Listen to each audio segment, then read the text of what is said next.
Habit plus ബോർഡമാണ് ഈ ഒരു digital അഡിക്ഷനിലേക്ക് പോകാനുള്ള മെയിൻ കാരണം. അപ്പോൾ നമ്മൾ ഫോൺ പിടിച്ചു മാറ്റുന്നത് കൊണ്ട് ഒരു സൊല്യൂഷൻ ആവില്ല. ഫോൺ നമ്മൾ മാറ്റിയെടുത്തത് കൊണ്ടോ ഫോൺ ഉപയോഗിക്കാൻ പാടില്ല, അത് ശരിയല്ല എന്ന് പറയുന്നത് കൊണ്ട് തീരില്ല. അത് റീപ്ലേസ് ചെയ്യാൻ പറ്റണം. റീപ്ലേസ് ചെയ്യുക എന്ന് പറഞ്ഞാൽ ഫോൺ കുട്ടികൾക്ക് ബോറടിക്കുന്നത്, നേരത്തെ പറഞ്ഞ പോലെ ബോറടിക്കുമ്പോഴാണ് ഇതെടുക്കുന്നത്. അപ്പോൾ ആ ടൈം എങ്ങനെ അവർക്ക് കുറച്ചും കൂടെ പേർപ്പസ്ഫുള്ളായിട്ട് യൂസ് ചെയ്യാൻ പറ്റും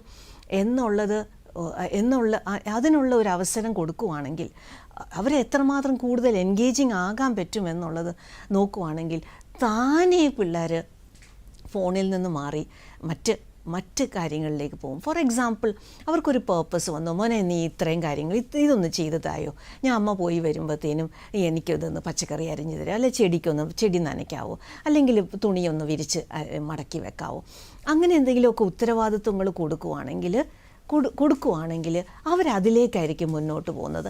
അതിനി പണികൾ മാത്രമല്ല, അത് അപ്രീഷിയേറ്റ് ചെയ്യാനുള്ള മനസ്സും മാതാപിതാക്കൾക്കുണ്ടെങ്കിലേ അത് വീണ്ടും വീണ്ടും കുട്ടികൾ ചെയ്യുള്ളൂ.